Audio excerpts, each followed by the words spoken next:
Some of your best friends could be like 2 steps away from you if you're willing to step out of your comfort zone.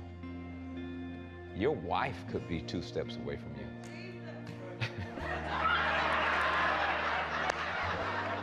What you say? Preach it, Reverend, preach it. I even slid by him one time. I'm only 1 step away.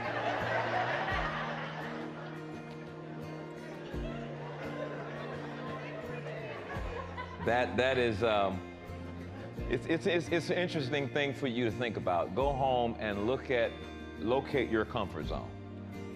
And then ask yourself, all right, challenge yourself to step outside your comfort zone. There's no growth within the comfort zone.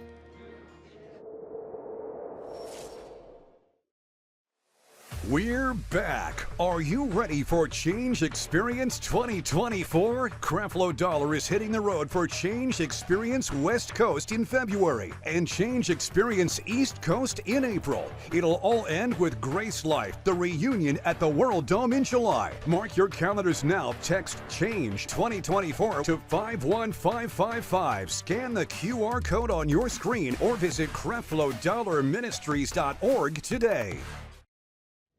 This is your world, so let's vow to make it a better place. Let every heart that needs to know your love is here to stay. Oh, it's time we live a new life. Oh, let us love shine bright in you. We're saved by His grace, so we embrace your love today. We are changed. Start noticing your blaming tendencies. Notice your blaming tendency. Our tendency to blame others for our circumstances is often, like I said before, it's like a knee-jerk reaction. Therefore, I believe that the first step in building ownership is to notice this initial response, the initial one, and then acknowledge the part we have played in the situation. So the next time things don't go your way or an unfortunate situation arises, you can take a moment and you can assess your contribution by asking, what is my role in this? What is the role that I play in this? And so as a result of that, it's not automatically blaming that person, but you're like, oh, I've located the tendency I have when this particular thing is done, or when I hear this particular thing, or when I see this particular thing. In other words, why am I so quick to blame somebody else? Okay, locate those things that are happening. And what happens when you face a challenging situation? I'm not going to ask who's faced a challenging situation. I mean, the whole wake up in the morning is a challenging situation, okay, ahead. So rather than taking a defeatist type of stance, and then shutting down your options by saying, I can't, what you need to do is try flipping the self-talk by asking yourself, how can I? Versus, I can't do this. How can I do this? Okay? How can I make this thing? How can I do better? How can I respond in a better way? Number 2, practice your power of choice because you have one. Practice your power of choice. When we lack ownership and fail to take responsibility, we tend to fall into the passive trap of saying, I don't have a choice. I don't have a choice. You ever heard that before? So we always have a choice. You know that, right? We always have a choice. Even when we do not actively choose, we're still choosing by default. And so by acknowledging our options, we ingrain in a sense of personal responsibility, and we develop conscious decision-making when you begin to put up into your thinking, I have a choice, versus well, I don't have a choice. Now all of a sudden, you know, you're in a situation where you just allow things to stay the same. When you say you don't have a choice, that sounds like you're not taking ownership, right? It sounds like I'm not really taking ownership for this. I don't have a choice, and that's not really the truth. Let me give an example. Let's say perhaps you tell yourself you're too tired to go to the gym at the end of a long day. Can I get a witness? That's why I get up in the morning, get it out the way. You understand? I'm just too tired to go to the gym. Just take just that little small illustration and try to reframe that language to signify that you have an active choice. I choose not to go to the gym.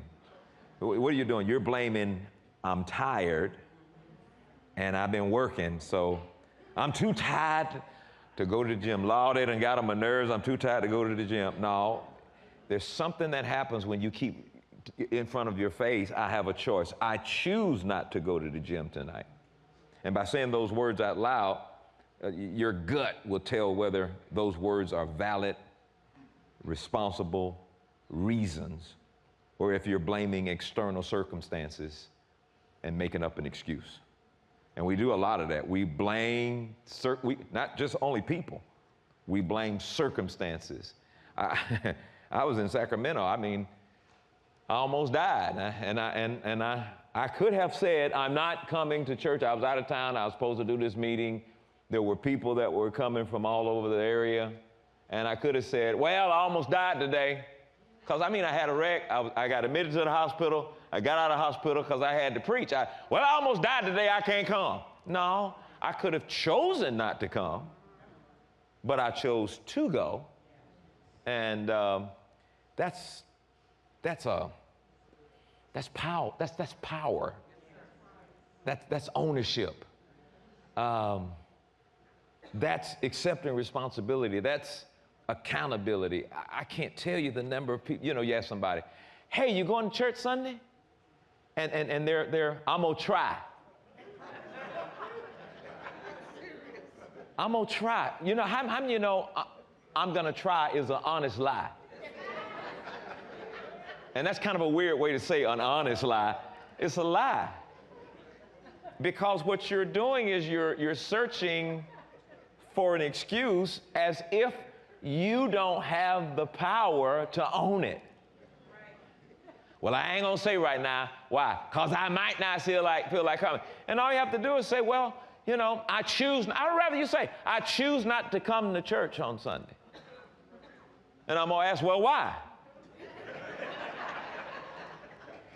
I just choose not to. You're still owning something, rather than, well, past I would have been there, but the time changed. It was rainy, and then, it was cold that morning, too.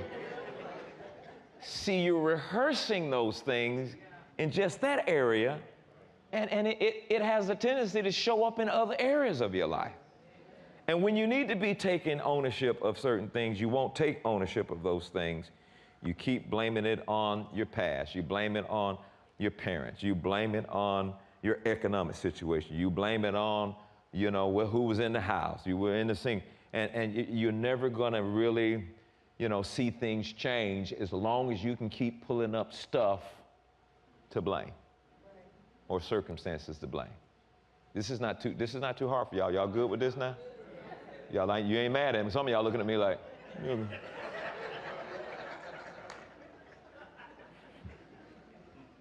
So begin to use intentional language around your everyday choices to build a sense of ownership for those decisions. I choose to play with my kids after school. I choose to go to the gym in the morning. I choose to eat nourishing food. I choose to walk to work. I choose to read instead of watching TV.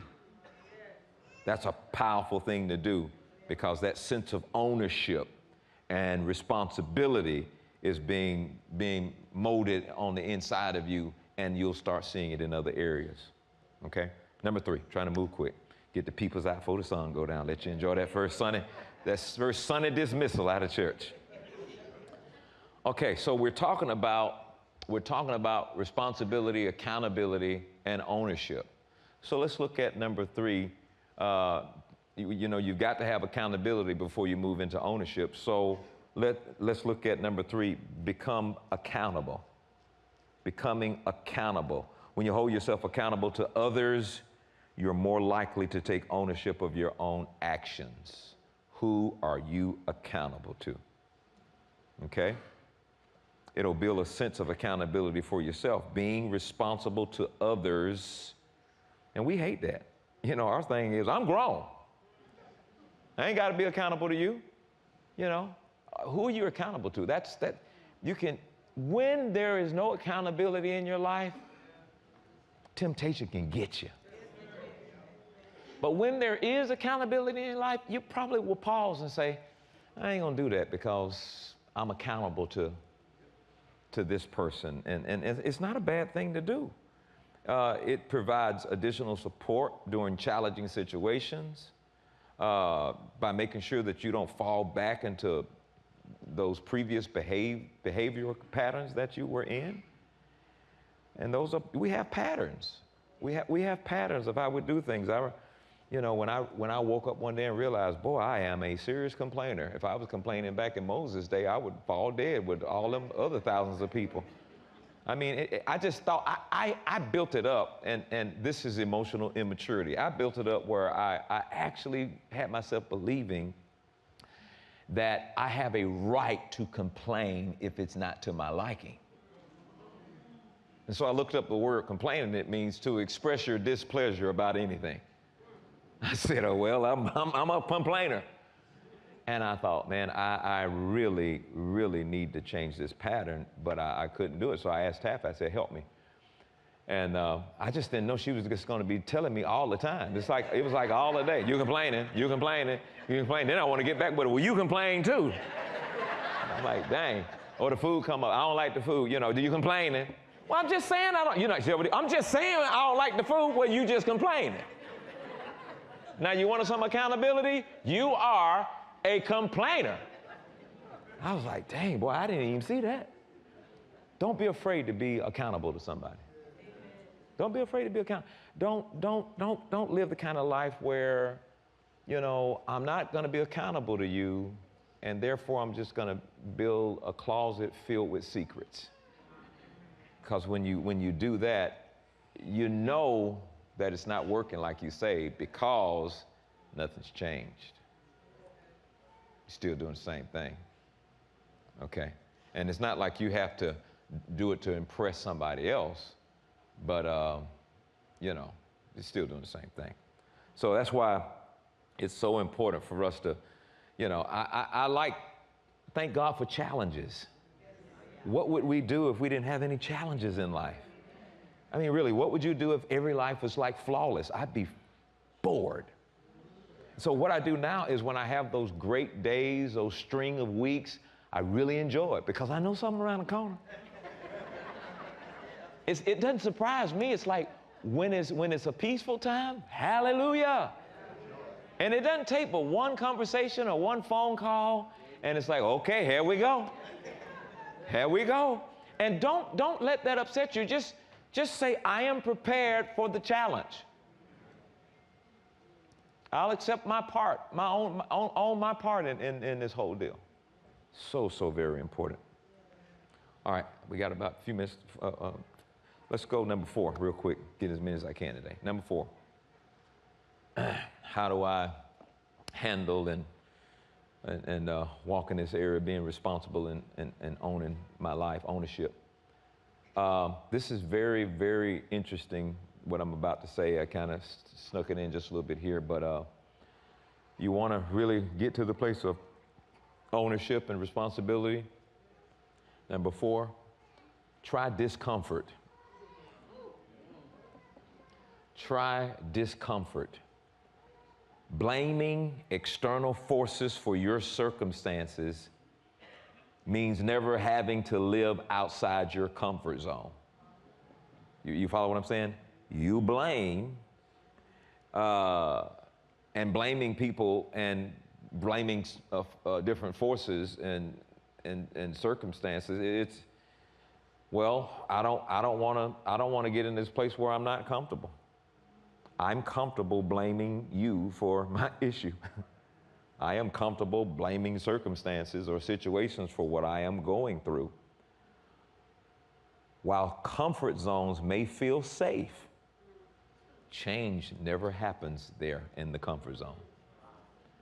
Change never happens in the comfort zone. It does not. In order to grow and in order to develop and in order to create a fulfilling life, you want a fulfilling life, in order to do that, we need to step outside our comfort zone. And we need to build a sense of responsibility for our outcomes. I don't know, I'm trying to study this and figure this out, but it's like Christians live in this fabled la-la land and always think it's the devil when you're outside of your comfort zone. I'm saying you need to be outside your comfort zone. You need to do it. Or you don't grow. And you want to grow emotionally, you want to mature emotionally, you got to get outside your comfort zone. We're constantly challenging ourselves to live outside our comfort zone. Oh, if I could tell you the stuff that Taff and I are doing right now, it is completely out of our comfort zone.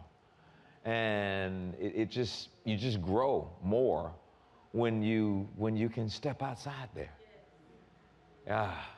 Do stuff that you wouldn't do, like, use your words to express your hurt rather than your anger and your actions.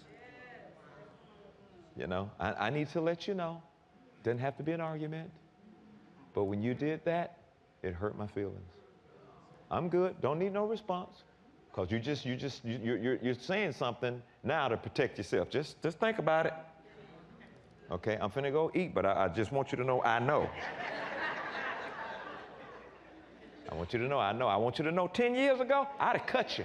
I'd have cut you sure enough, boy. So it's not comfortable. Confrontation, a lot of people are not comfortable with that, but I believe confrontation brings about growth for the person who is being confronted and the person who's doing the confronting. You had those things, you had to have this conversation and it bothered you all day long and you didn't want to do it, but you got to get outside your comfort zone. You got to get outside your comfort zone. I like things done right. Now, I was very to the extreme at one point in my life, very extreme. I just like it done right. And when it's not done right, I can be a bit of a butt. I can, well, you wiped the counter off, but you didn't. Did you see back and look there to see that it ain't? That drives you to drink. And my wife, she know how to handle me. She said, I'm grown. Listen, man.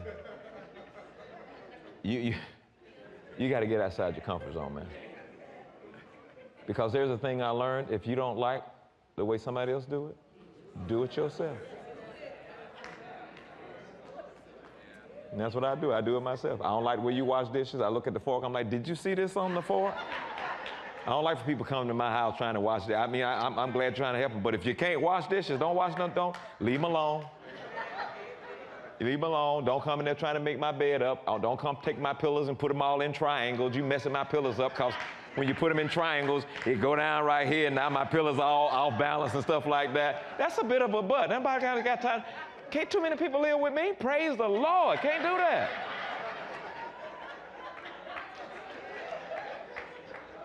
But I was with Fred Price, Dr. Price, when he was alive, and he ordered this. I've never heard of this. He said, could I have I think it was a ginger ale or a Coke with some grenadine? And I'm like, oh, all right.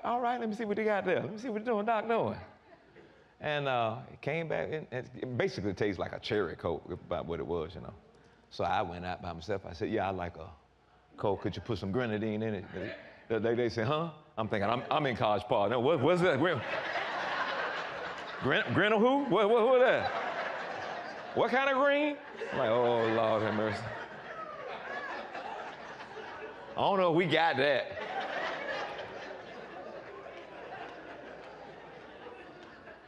But I remember I was very disturbed because, what do you mean you don't know what that is? And it's just, But you've got to step out of your comfort zone, and you've got to be able to say, you know what? Let me do some things that are outside of my comfort zone. Okay? Like be nice.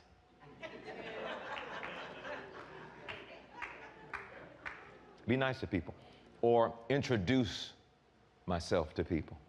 I was, you know, I had a tendency where I would meet people. I was really kind of a nerd, even though maybe you see some charisma from the pulpit. If I come across you, I intend on, like, hello, how you doing? But I always view myself as a little goofy, so I don't say nothing. And if I have too far to walk, I trip over my feet because I'm always conscious, like, how am I walking? Do I look like an idiot walking? And there are times after messages, I'm like, I'll ask Taffy, I sound so dumb. Did I even make any sense on stuff like that? She says, what are you talking about? Okay, I had to get out of my comfort zone and start just going up to people and say, hello, my name's Creflo Dollar. I know who you are, and I want to just say I appreciate what you do. You know, I'm thinking they're going to say, nerd? What are you, I don't, you know. Or insult me.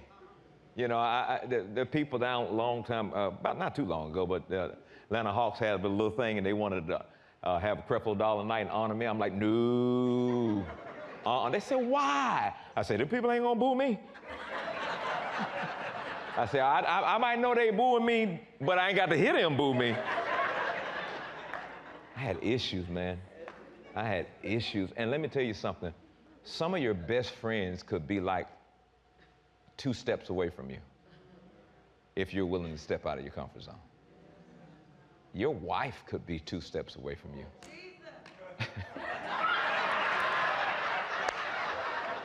What you say, preach it, Reverend, preach it. I even slid by him one time. I'm only 1 step away.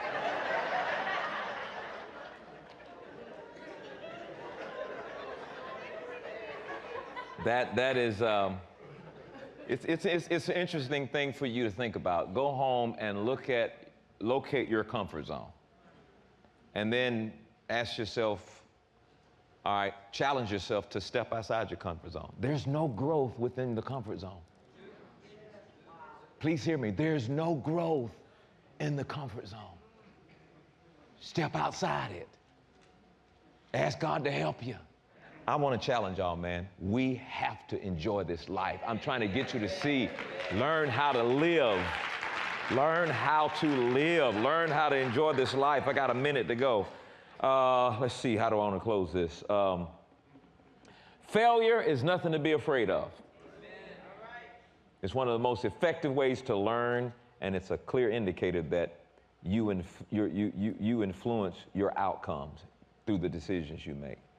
Failing, learning, practicing, they're keys to progress. Failing, yeah.